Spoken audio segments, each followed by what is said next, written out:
Hola, ¿cómo están? Muy buenas tardes. Bienvenido a su programa Hablando Derecho. Como siempre es un gusto. Recuerden que este programa es para que usted sepa un poco más de nuestra cultura jurídica por parte del Tribunal Superior de Justicia y Radio y Televisión de Hidalgo, haciendo un programa para que ustedes conozcan mucho mejor sus derechos. Y bueno, pues el día de hoy vamos a tener un tema muy interesante, un invitado que también es experto en el tema.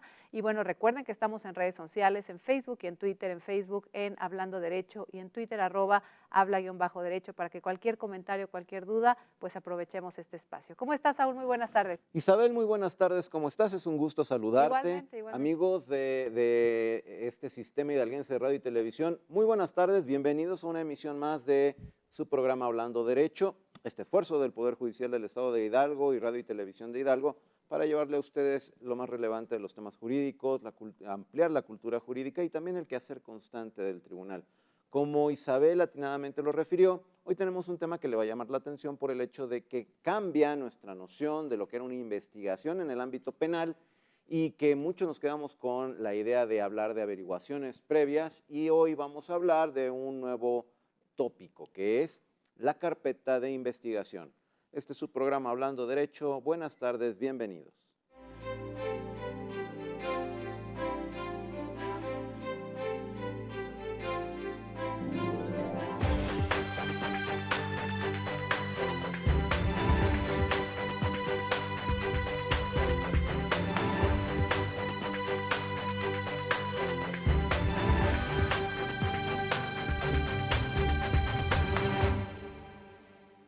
Y bueno, para esto vamos a presentarles a nuestro invitado del día de hoy, quien es juez penal acusatorio oral del circuito de Pachuca. Él es el maestro Víctor Manuel Portela Ortiz. ¿Cómo está, maestro? Bienvenido. Hola, Qué gusto que esté gracias. aquí con nosotros y sobre todo aclarando esta cuestión de la carpeta de investigación, todos estos nuevos procesos que tenemos en materia penal. Es bien importante que la gente pues quede muy claro en qué sentido lo vamos a estar platicando. Gracias por Siéntase la bienvenido. invitación y el gusto es mío Al por contrario, estar aquí. maestro. Muchas gracias. ¿Qué tal nuestro invitado, Saúl? Es un gusto, maestro Portela, tenerte con nosotros, saber que Gracias, eres Saúl. parte del Poder Judicial del Estado de Hidalgo y que nos vas a platicar de un tema que ciertamente va a llamar la atención porque nos va a ilustrar acerca de cómo se lleva a cabo ahora la investigación de un delito para poder llevarlo ante un juez, ante la autoridad jurisdiccional.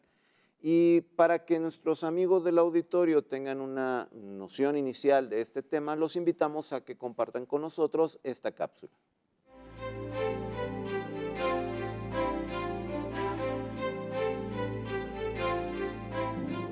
Todo acto material de investigación debe ser registrado en actas y agregado a una carpeta denominada carpeta de investigación. La carpeta de investigación es una bitácora con el contenido de actividades ordenadas, realizadas por el agente del Ministerio Público, auxiliado de la policía y de los peritos, así como del asesor jurídico y el defensor. Permite al órgano investigador construir la teoría del caso, que tendrá que determinar al cierre de la investigación y acreditar en audiencia de juicio oral. Por lo tanto, la información que se recopile en la integración de la carpeta de investigación debe de ser sustentada en una audiencia por cada órgano que incorpora dicha información. De esta manera, en el nuevo sistema de justicia se deja de lado la concepción de que el material probatorio se incorpora automáticamente al proceso por el solo hecho de agregarse al expediente y correspondiente pliego de consignación, y en lugar de ello, se prevé el registro de las actuaciones realizadas por las partes para la investigación del hecho denunciado, de donde se desprenden los antecedentes de la investigación.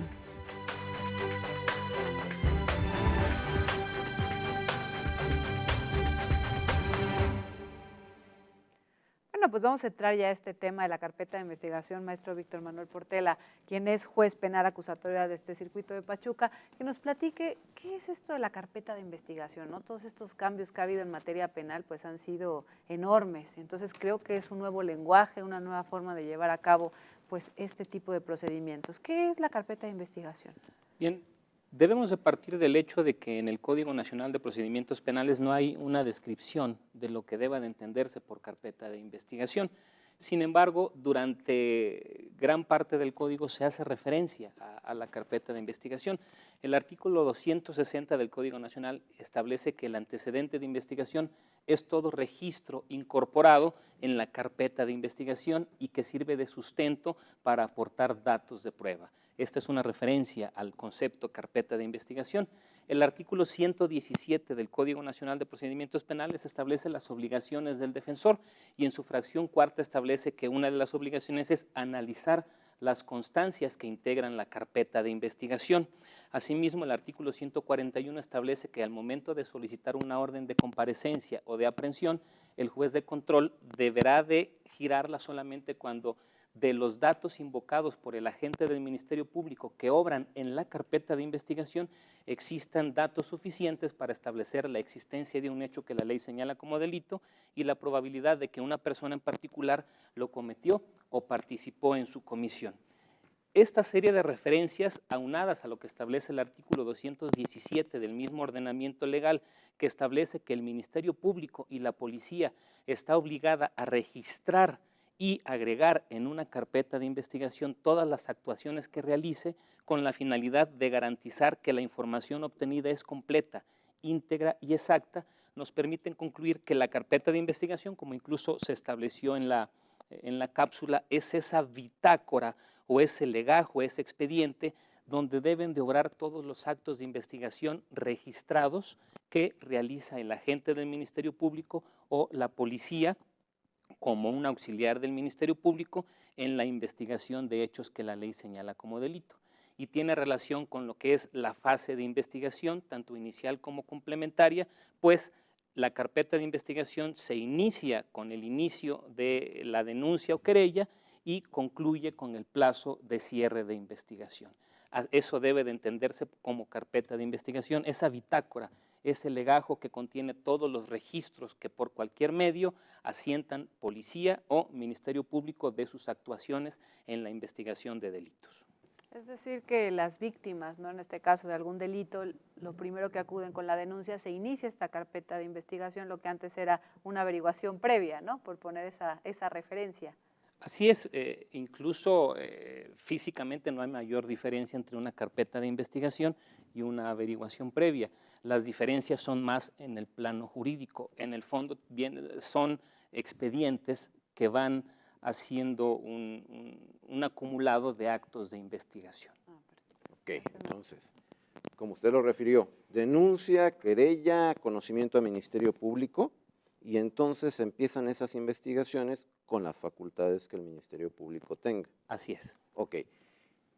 ¿Ante quién se presenta? Necesariamente ante el Ministerio Público. ¿Y qué es la denuncia? ¿Qué es la querella? ¿No? Que de repente pues todavía llegamos a confundir estos términos. Bien, para el inicio de una carpeta de investigación fundamentalmente se requiere la presentación de una denuncia o de una querella. El Código Nacional establece en su artículo 221 un requisito equivalente, pero en el fondo, en la práctica diaria, lo más común es el inicio de una carpeta de investigación a través de la presentación de una denuncia o una querella. El artículo 221 del Código Nacional de Procedimientos Penales establece que es denuncia. En tratándose de delitos que se persiguen de manera oficiosa, la denuncia es la comunicación que hace cualquier persona al órgano encargado de la investigación de los delitos de un hecho con apariencia delictiva. Eso es una denuncia en esencia. Por otro lado, el artículo 225 del Código Nacional de Procedimientos Penales establece que la querella es la expresión de la voluntad de una víctima o de la persona que tiene facultades para hacerlo, que se presenta ante el agente del Ministerio Público y que constituye en sí una autorización para investigar hechos posiblemente constitutivos de delito que se persiguen por querella, es decir, que se persiguen a solicitud de la parte ofendida. Muy bien, perfecto. Entonces podemos entender la diferencia entre ambos conceptos y esa presentación o ese acudir ante el Ministerio Público. Amigos, no le cambie, estamos en su programa Hablando Derecho y regresamos después del corte hablando de carpeta de investigación.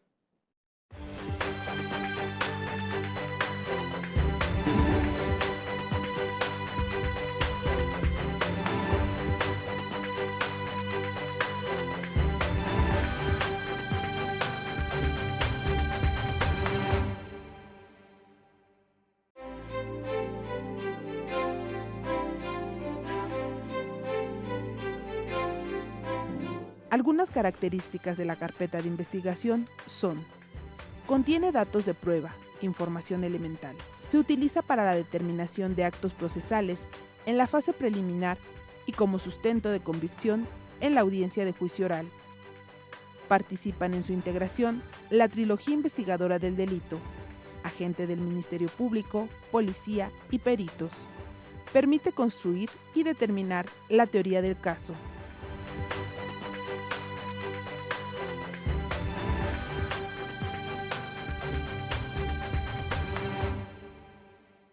Regresamos nuevamente a su programa Hablando Derecho. Recuerden que estamos en redes sociales. Muchas gracias por su participación en Facebook y en Twitter. En Facebook en Hablando Derecho y en Twitter en @habla_derecho.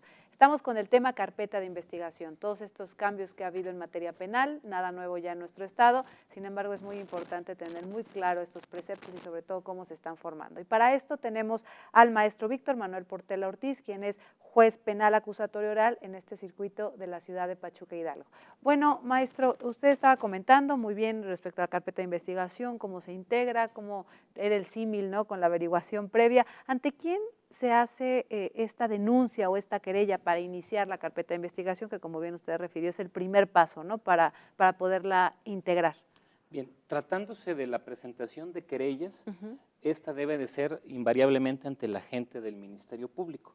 El artículo 131 del Código Nacional de Procedimientos Penales establece las obligaciones del Ministerio Público y la fracción segunda de ella se desprende que es una obligación del Ministerio Público recibir las denuncias o querellas que se presenten, pero tratándose de denuncias, particularmente de aquellas denuncias que se presentan por hechos que se persiguen de manera oficiosa, pueden ser recibidos por el agente del Ministerio Público, pero también por la policía. Cualquier policía, no solo la policía de investigación, la policía municipal pudiera o tiene facultades para recibir una denuncia por hechos perseguibles de forma oficiosa. Al respecto, lo que tendría que hacer la policía que recibe una denuncia por un hecho posiblemente constitutivo de delito es iniciar de forma inmediata las actuaciones urgentes para la investigación del delito y con la misma prontitud ponerlo en conocimiento del agente del Ministerio Público para que él, en su facultad de conducción de la investigación, continúe con la misma, esto con términos a lo que establece el artículo 224 del propio Código Nacional de Procedimientos Penales. Esto es importante porque en el sistema tradicional las denuncias y las querellas se presentaban directamente ante el agente del Ministerio Público. En un proceso de la naturaleza del proceso acusatorio y oral, las denuncias pueden ser recibidas por agentes de la policía. Eso es solo de oficio, como usted lo refiere. Así es, solamente en delitos perseguibles de manera oficiosa. A ver, qué bueno que refieres esto. Significa entonces que esas primeras actuaciones que lleven a cabo los elementos de los cuerpos de seguridad, como refieres, por ejemplo, seguridad pública, municipal, etcétera, ellos harán sus propias actuaciones con determinados registros, es decir, modelos, no sé, de conocimiento de la noticia del delito, atención a tal vez a lesionados, y todo eso lo tendrán que entregar al Ministerio Público. Así es, cualquier actuación de un policía que recibe una denuncia deberá de registrarse. Existen protocolos en los cuales se incluyen actas para la mayoría de los actos de investigación. Esas actas se llenan, se requisitan y el agente de la policía de cualquier naturaleza lo pone en conocimiento del Ministerio Público y entrega todas esas actas para que se integren a la carpeta de investigación. ¿Pero quién dirige la carpeta de investigación? El Ministerio Público. El Ministerio Público. Y, por ejemplo, bueno, un poquito para contextualizar más en casa, ¿no?, los que nos están viendo y dirán, bueno, ¿qué pasa? Pues no sé, pasan, me robaron mi coche o yo qué sé. O sea, ¿cómo puede el ciudadano que nos está viendo en este momento, o sea, qué tiene que hacer, a dónde acude, cómo dice, cómo sé que es de oficio querella, acudo con el policía? Porque bueno, después de estos elementos que nos está dando maestro Víctor, creo que es muy importante ver el que ahora las personas van a decir, bueno, puedo acudir a un policía. Un poquito contextualizar cuáles son los delitos que se pueden realizar esto de oficio, que puedan ir con el policía, ¿no? Para evitar a lo mejor, oiga, pues yo escuché esto y usted no me lo está haciendo obligado, valer, ¿no? exactamente. Claro. En primera instancia es una posibilidad que prevé el Código Nacional de Procedimientos Penales y contextualizando, como dicen, de los delitos más comunes, Los que se persiguen de forma oficiosa, como lo refería, por ejemplo, es el robo de vehículo, el robo en casa habitación. Son dos ejemplos de delitos perseguibles de manera oficiosa y que en consecuencia su denuncia puede ser recibida por un agente de la policía. Insisto, el propio agente puede acudir, realizar la entrevista de esa persona que fue víctima de un robo de vehículo o de un robo en casa habitación y poner en conocimiento de esta situación del agente del Ministerio Público, sin perjuicio de que la víctima posteriormente acuda a la agencia del Ministerio Público con la finalidad de continuar con la integración de la carpeta de investigación. ¿Qué son los antecedentes de la investigación? Bien, los antecedentes de la investigación es todo registro que se encuentra incorporado en la carpeta de investigación, y estos antecedentes de investigación sirven de sustento para muchas actuaciones. En primera instancia, esos antecedentes de investigación, como lo establece el artículo 217, deben registrarse por cualquier medio. La regla general es que se registran por escrito, pero no hay obstáculos para que se registren, por ejemplo, en una videograbación de una entrevista o incluso en una audiograbación de la propia entrevista. Esos antecedentes de investigación generalmente se constituyen por entrevistas de testigos, la propia presentación de la denuncia o de la querella por parte de la víctima o cualquier persona, según sea el caso, informes policiales, ese informe que el agente de la Policía Municipal levanta cuando se inicia una denuncia ante él, es un antecedente de investigación. Documentos, objetos, actas de cateo, incluso autorizadas por un juez de control, todo eso son los elementos o antecedentes de la investigación y tienen que obrar en la carpeta. Todas esas actuaciones las ordena el Ministerio Público en su fase de investigación, o sea, las ordena, eso que me refieres, esos antecedentes, ¿solamente se llevan a cabo si los ordena el Ministerio Público? Claro, la propia policía puede desarrollar actos de investigación por sí, pero debe de dar cuenta siempre de su resultado al agente del Ministerio Público. Es decir, pongo un ejemplo, un agente de investigación que tiene un oficio mediante el cual el Ministerio Público le solicita investigue un hecho en particular, puede acudir y entrevistar a un testigo. Ya no tiene que ir el testigo a la agencia del Ministerio Público, como se hacía en la averiguación previa, era protestado para conducirse con verdad y se presentaba, hacía declaración, el Ministerio Público le hacía preguntas, incluso si estaba presente la parte acusada y su abogado llegaban a hacerle preguntas también. Eso ya no ocurre, eso lo puede hacer solamente el agente de la policía. No solamente el agente de la policía, ya está facultado para hacerlo, pero eso no implica que el agente del Ministerio Público no pueda hacerlo por sí. La diferencia es que anteriormente el agente de la Policía de Investigación podía realizar una entrevista, pero no tenía validez. Ahora el agente de la Policía de Investigación realiza esa entrevista, se agrega a la carpeta de investigación y a través de su invocación se pueden obtener, por ejemplo, un auto de vinculación a proceso, sin perjuicio de que no haya sido desahogado esa entrevista ante el Ministerio Público. ¿Y es la famosa cadena de custodia? O sea, que van cuidando todos estos elementos que van a configurar pues parte obviamente de la investigación en la carpeta. Bien, la cadena de custodia tiene que ver más con los objetos que tienen relación con un delito, no tanto con un testigo.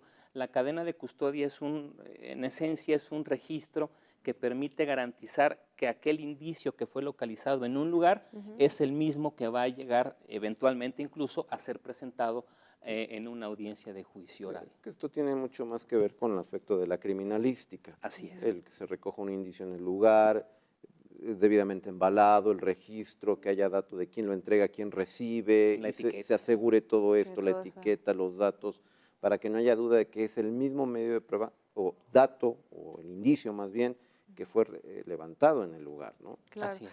Y maestro Víctor, ¿cuáles son las formalidades que debe de tener una carpeta de investigación? A diferencia de una averiguación previa, la carpeta de investigación no requiere una serie de formalidades que sean muy estrictas. En esencia, las formalidades son que obre un registro y que en ese registro obren los datos de las personas que intervienen en el acto de investigación que se haya realizado, así como su firma. También debe de obrar el lugar, la hora y la fecha en que se practicó ese acto de investigación, cualquiera que sea, una entrevista, una inspección, el ingreso a un lugar con una autorización judicial. En esencia son las formalidades de la carpeta de investigación que no tienen nada que ver con las formalidades que se tenía en una averiguación previa, porque la carpeta de investigación por sí no constituye prueba. Al no constituir prueba, la exigencia en cuanto a su formalidad disminuye considerablemente. Sí, claro, antes tenías armada una carpeta, una averiguación previa y prácticamente era como estarlo condenando. Así es. Ahora simplemente son los elementos que reúne el Ministerio Público para poder presentarlos al juez y que decida si inicia o no el procedimiento. Pero esto nos lleva a la siguiente pregunta. Hay una gran confusión en cuanto hablamos del material probatorio y se utilizan conceptos nuevos y distintos que valdría la pena identificar. ¿Cuál es la diferencia entre datos de prueba, medios de prueba y prueba como tal? O sea, porque se utilizan los tres términos, pero tienen sus diferencias. Bien, trataré de ser lo más, explicarlo de la manera más simple. Como dice Saúl, hay una confusión grande respecto a la diferencia entre uno y otro, y más allá de cómo lo describe el Código Nacional de Procedimientos Penales, trataré de simplificarlo. El dato de prueba es la referencia al contenido de cualquier medio de convicción que aún no se desahoga, pero que obra dentro de la carpeta de investigación. Para hacer una diferencia, el dato de prueba es aquello que está dentro de la carpeta de investigación.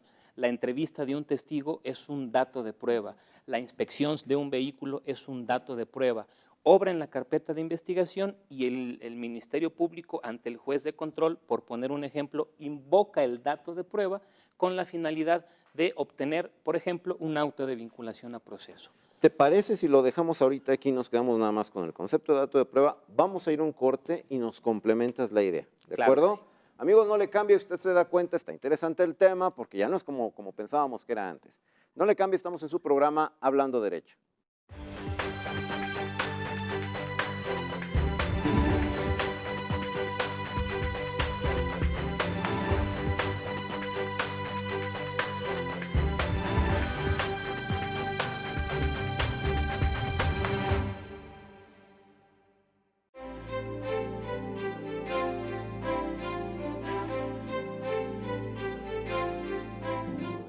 Algunos elementos que integran la carpeta de investigación son acta de aviso del hecho probablemente delictivo, acta de denuncia o querella verbal, acta de entrevista a testigos, acta de cadena y eslabones de custodia de evidencia, informes periciales e informes policiales.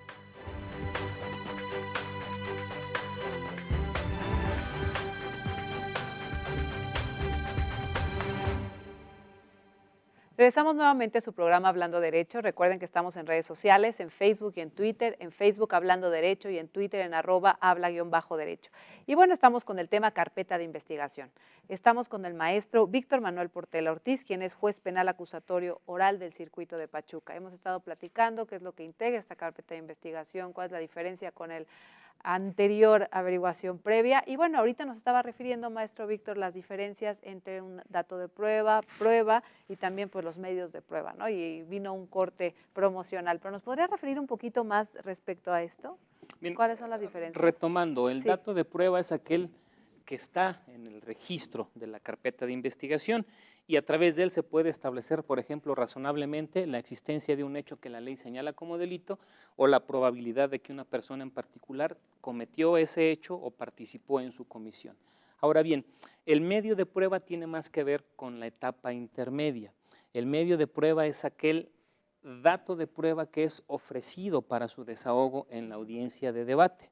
Y por último, prueba es aquel medio de prueba que, habiendo sido ofrecido y admitido para desahogarse en la audiencia de debate, es desahogado en dicha audiencia respetando fundamentalmente los principios de contradicción y el principio de inmediación, y que servirá de materia prima para los jueces que integran el tribunal de enjuiciamiento para llegar a una conclusión cierta sobre los hechos materia de la acusación.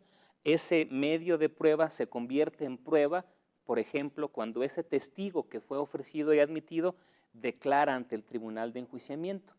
se convierte en prueba y todo lo que haya declarado ante el tribunal de enjuiciamiento podrá ser utilizable para la emisión de una sentencia. Es como una cadena, ¿no? Haciendo un dato de prueba, un medio, el momento ofrecido y después ya prueba cuando está perfectamente identificada. Así es, en palabras muy simples, es la diferencia entre unos y otros. Es algo muy propio de la teoría general del proceso, ¿no? Tienes medio de prueba, el instrumento, el mecanismo con el que pretendes acreditar un hecho. Claro. Y será prueba en el momento en que practicado realmente evidencia o le da luz al juzgador acerca de la existencia o no del hecho que se pretendió probar. El tema es realmente interesante, amigos. Hay preguntas ya de nuestro auditorio, si me lo permites, maestro. Claro. César Osorio, buenas tardes. Este tema es muy relevante en cuanto a los casos. Dice, es muy relevante en cuanto a los casos en los que puede haber una mala integración de una carpeta de investigación que impida la aplicación de la justicia contra el presunto delincuente. Dice, hay un manual paso a paso de cómo debe hacerse, cómo debe integrarse la carpeta en cuanto al debido proceso. Como tal, un manual paso a paso no existe. Existen protocolos. Por ejemplo, existe un protocolo de actuación del primer respondiente donde se establece cómo debe de actuar un primer respondiente que participa en la investigación de un delito. Y también existen protocolos, por ejemplo, la Procuraduría generó un protocolo para investigar el delito de feminicidio. Pero como tal, un manual paso a paso para realizar una investigación conforme al debido proceso no existe de manera estricta, particular. Evidentemente, el Código Nacional de Procedimientos Penales y otras leyes establecen aquellas formalidades que se deben de observar para el desahogo o para ordenar ciertos actos de investigación que permitan que tengan validez para llegado el momento de desahogarse como prueba en la audiencia de juicio oral. Y es que puede haber muchos supuestos, ¿no? Así de es. hechos muy distintos.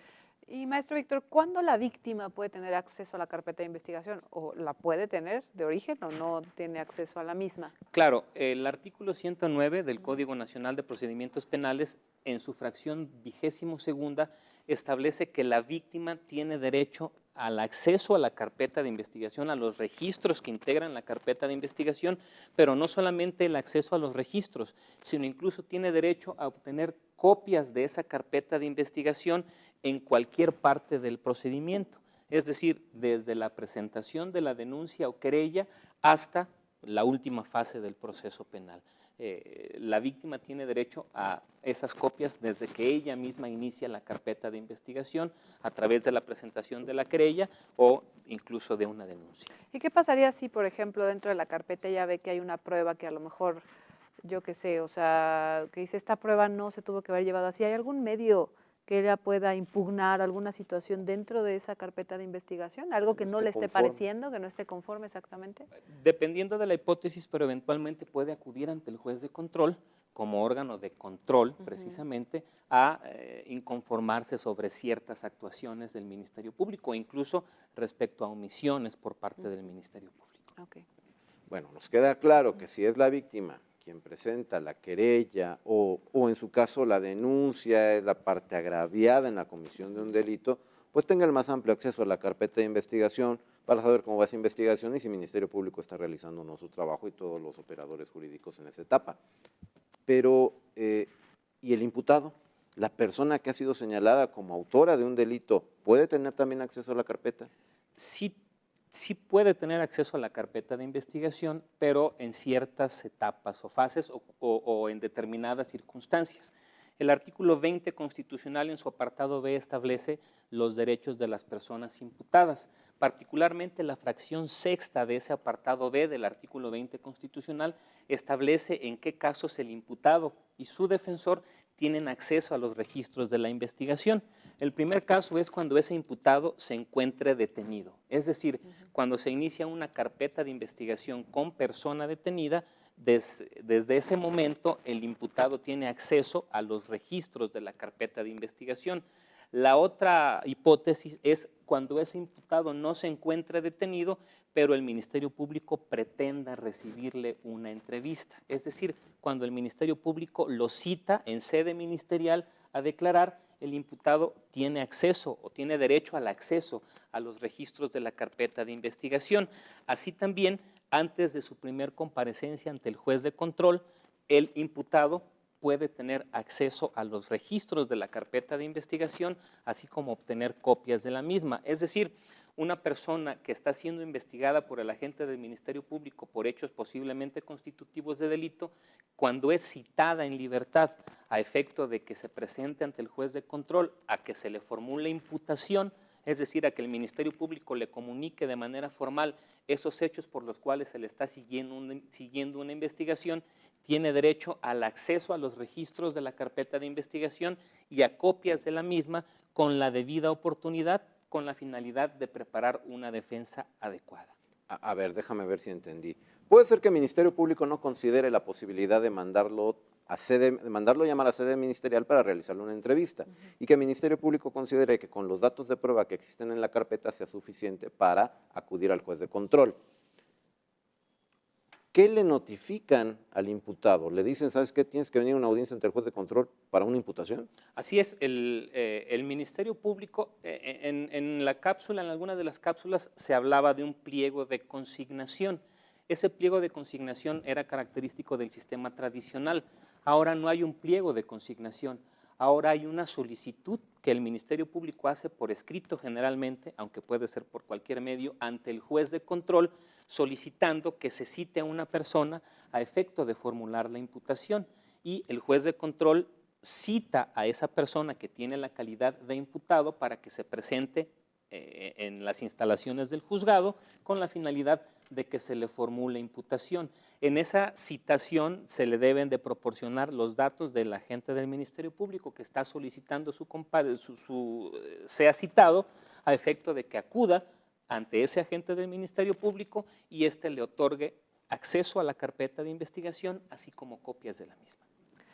Maestro Víctor, a ver, hay diferentes, obviamente, como vemos en el nuevo sistema de justicia penal, diferentes etapas, ¿no? Y estamos perfectamente encuadrando esta etapa de investigación. ¿Desde cuándo inicia esta etapa de investigación? ¿Qué elementos o qué fases tiene la etapa de investigación dentro del nuevo sistema de justicia penal? Bien, la etapa de investigación como parte de ese proceso, procedimiento penal, tiene fundamentalmente dos fases. Una es la investigación inicial, que la investigación inicial comienza con la presentación de esa denuncia o esa querella. Desde que se inicia una carpeta de investigación por denuncia o querella, comienza la investigación inicial. Y la investigación inicial termina, según el artículo 211 del Código Nacional de Procedimientos Penales, cuando el imputado queda a disposición del juez de control para formular la imputación. Hasta ahí concluye la investigación inicial. Y la segunda etapa es la investigación complementaria. La investigación complementaria comprende desde la formulación de imputación, es decir, desde el momento en que el Ministerio Público hace del conocimiento del imputado en presencia de un juez de control y debidamente asesorado por su defensor, ya sea público o particular, los hechos por los cuales se le sigue una investigación.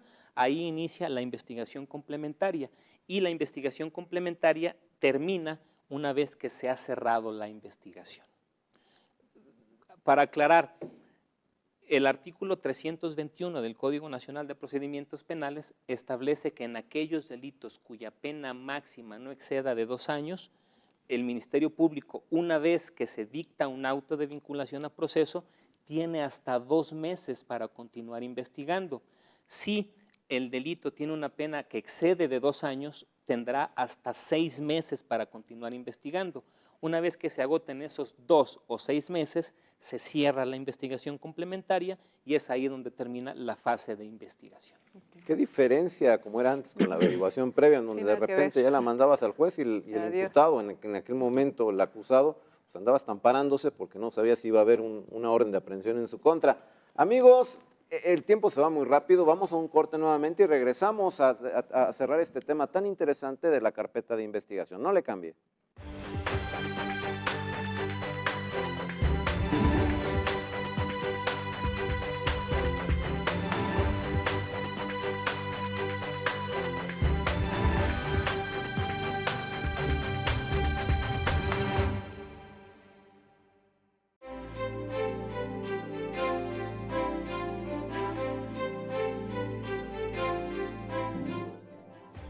Una vez convocados a la audiencia inicial, el imputado y su defensor tienen derecho a consultar los registros de investigación y a obtener copia con la oportunidad debida para preparar la defensa.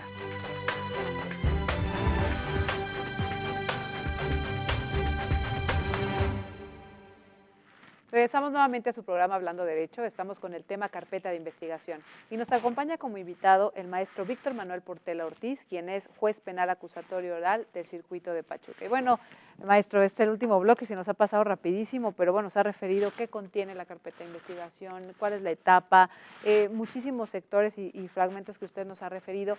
Pero a ver, sería muy importante saber, porque a veces pudiéramos pensar que solo en la etapa de investigación vamos a tener esta carpeta, ¿no? Pero ¿en qué etapas del proceso vamos a utilizar esta carpeta de investigación? Bien, la carpeta de investigación se utiliza, por llamarlo de alguna manera, en todo el proceso penal, desde la investigación inicial, complementaria, la fase intermedia o la etapa intermedia en sus dos fases e incluso hasta la audiencia de juicio oral, en la audiencia de debate.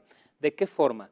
Durante la investigación, tanto inicial como complementaria, es esa bitácora en la cual el agente del Ministerio Público va agregando todos los actos de investigación ordenados y evidentemente se utiliza no solamente por el Ministerio Público, la defensa y la víctima, al tener derecho ya al acceso a la carpeta de investigación, en el caso de la víctima puede complementar la acusación que en su momento presentará el agente del Ministerio Público. Si de la carpeta la víctima, a través de su asesor jurídico, encuentra que se debe de complementar esa acusación, podrá hacerlo.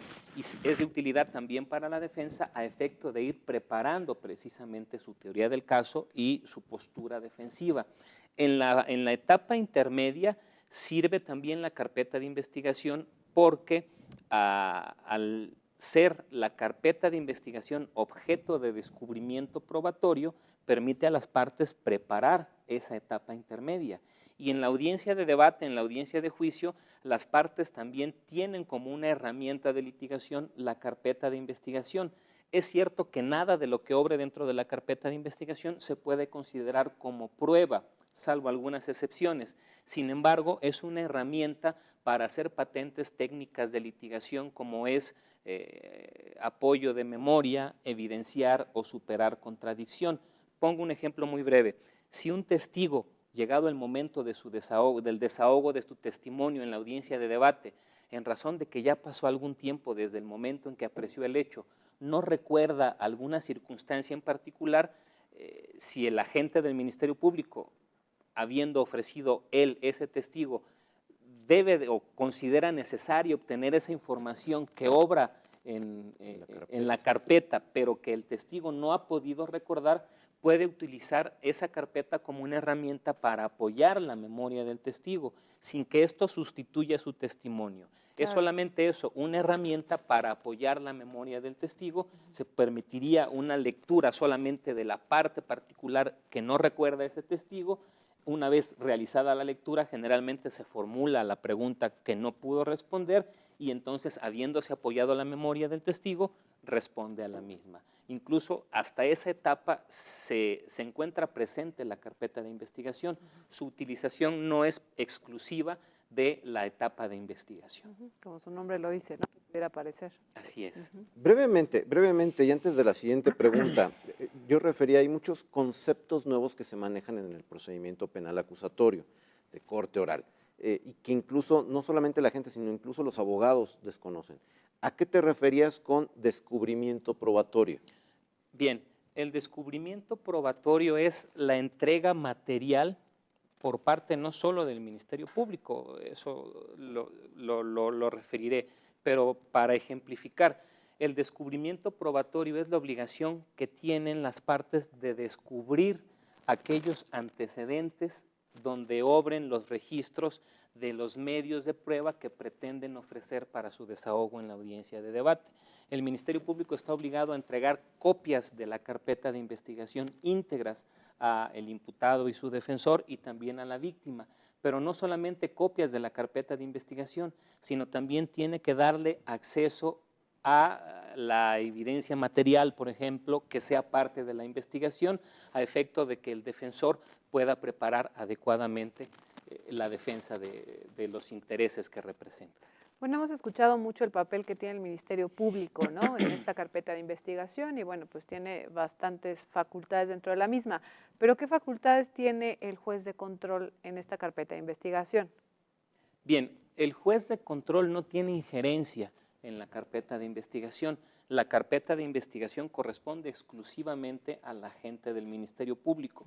Sin embargo, el juez de control sí tiene participación en la etapa de investigación, y no solamente en la etapa de investigación complementaria, también, perdón, no solamente en la etapa de investigación inicial, también en la complementaria, o al revés, aclaro, pudiera creerse que solamente tiene participación en la investigación complementaria, pero no es así. El juez tiene participación en una carpeta de investigación o en una investigación desde la investigación inicial. Pongo un ejemplo. Si antes de que se haya judicializado una carpeta, es decir, antes de que se haya puesto a una persona a disposición del juez de control detenida, se haya solicitado una orden de comparecencia o se haya solicitado su citación para formular la imputación, el Ministerio Público considera necesario entrar a un lugar que sea una casa habitación o una propiedad a la cual no tiene acceso, tendrá que acudir ante el juez de control a solicitar la autorización de un acto de investigación, como lo es el cateo de ese lugar. El juez de control no tiene injerencia directa en esa carpeta, pero tiene participación en la investigación de los delitos a través de la autorización de ese acto de investigación. Otro ejemplo, si una persona que está siendo investigada, considerando el agente del Ministerio Público que se debe de tomar, por ejemplo, una muestra de sangre, se opone a otorgarla, tendrá que acudir ante el juez de control con la finalidad de que, habiéndose justificado su necesidad, el juez de control autorice esa toma de muestras. El papel del juez de control en la investigación es diversa. El artículo 137 establece la posibilidad que tiene el Ministerio Público de otorgar medidas de protección cuando considere que una víctima se encuentra en riesgo. Si una persona que ha sido víctima de un delito se encuentra en riesgo, el agente del Ministerio Público puede imponer medidas de protección, pero las 3 primeras medidas de protección que prevé el artículo 137 del Código Nacional de Procedimientos Penales, es decir, la prohibición de acercarse o comunicarse con la víctima, la limitación de asistir o acercarse a determinados lugares o incluso la separación del imputado de su domicilio, esas 3 medidas de protección las puede imponer el agente del Ministerio Público, pero dentro de los 5 días siguientes a su imposición tendrá que hacerlo del conocimiento del juez de control para que se desahogue una audiencia donde ese juez de control ratifique o no la imposición de esas medidas de protección. Y así diversos ejemplos, incluso el artículo 255 del Código Nacional de Procedimientos Penales establece los actos de investigación que puede ordenar el Ministerio Público, pero para ordenarlos requieren la autorización del juez de control. Por ejemplo, la exhumación de un cadáver requiere la autorización de un juez de control. Una orden de cateo, como decía hace un momento, o la intervención de comunicaciones telefónicas requieren autorización judicial. Es decir, todo esto se puede llevar a cabo en la carpeta de investigación, pero es que el nombre es lo más idóneo. El juez precisamente controlará que esos actos se ajusten a la norma, no sean violatorios de derechos fundamentales y tengan una justificación. Lo que antes no ocurría con la averiguación previa. Así es. Porque antes era a consideración unilateral, exclusiva del Ministerio Público como autoridad investigadora. Así es, digo, con sus excepciones, el arraigo en su Claro, momento. que sí tenía que autorizar el juez. Entonces, ¿cuál es básicamente la diferencia entre la averiguación previa y la carpeta de investigación? Bien, en primera instancia, las formalidades que deben de revestir. Como lo decíamos hace un momento, la formalidad que debía o que debe observar, porque todavía se siguen integrando las carpetas de investigación, no tienen nada que ver con las formalidades de una averiguación previa. ¿Por qué? Fundamentalmente por los efectos. Como decía el juez Saúl, una averiguación previa, habiéndose integrado ante el agente del Ministerio Público, se presentaba a través del pliego de consignación ante el juez penal y las esos actos realizados por el agente del Ministerio Público constituían prueba. Es decir, un testigo que había declarado ante el Ministerio Público muchas veces jamás se presentaba a declarar ante el juez penal, y ese testimonio que presentó ante el agente del Ministerio Público era válido para utilizarlo en el dictado de una sentencia, y la carpeta de investigación no constituye, o los antecedentes que obran en la carpeta de investigación no constituyen prueba para dictar una sentencia en juicio oral. Existen excepciones, el ejemplo es el procedimiento abreviado, pero es una situación de una naturaleza distinta. Por regla general, el contenido de la carpeta de investigación no constituye prueba, no puede ser utilizado por el Tribunal de Enjuiciamiento para dictar una sentencia. Y esa es, considero, la diferencia fundamental entre una carpeta de investigación y una averiguación previa.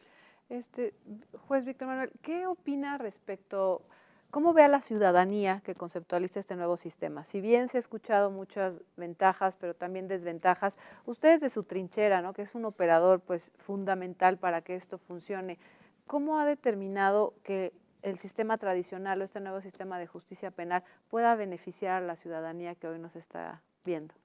El sistema acusatorio tiene un sinnúmero de ventajas, y esas ventajas no solamente son para los imputados, como a veces se cree. Las víctimas tienen muchas ventajas. Existe la patentización de derechos de la víctima en un sistema de esta naturaleza. En el sistema tradicional, la víctima, más allá de un sujeto procesal, prácticamente era un tercero ajeno. Y en este sistema la víctima tiene un papel fundamental, y con la posibilidad de aplicar los medios alternos, como es una suspensión condicional, un acuerdo reparatorio, la víctima puede hacer efectivo su derecho a la reparación de daños y perjuicios, muchas veces sin necesidad de llegar a una audiencia de juicio oral. Y este tipo de programas considero que son de suma utilidad. Es indispensable la socialización de este sistema, que si bien no es tan nuevo, apenas tiene muy poco tiempo de aplicación en el Estado. Pues muchísimas gracias, el tiempo se nos ha acabado, de verdad que ha sido muy, muy rápido. Les agradecemos a todos en casa, muchísimas gracias por haber estado con nosotros. Gracias. Pues Víctor Manuel, Saúl. Isabel, ha sido un gusto. Igualmente. Maestro, te agradecemos tu presencia, y amigos, agradecemos que nos hayan acompañado en esta semana en una emisión más de su programa Hablando Derecho. Muchas gracias, muy buenas tardes.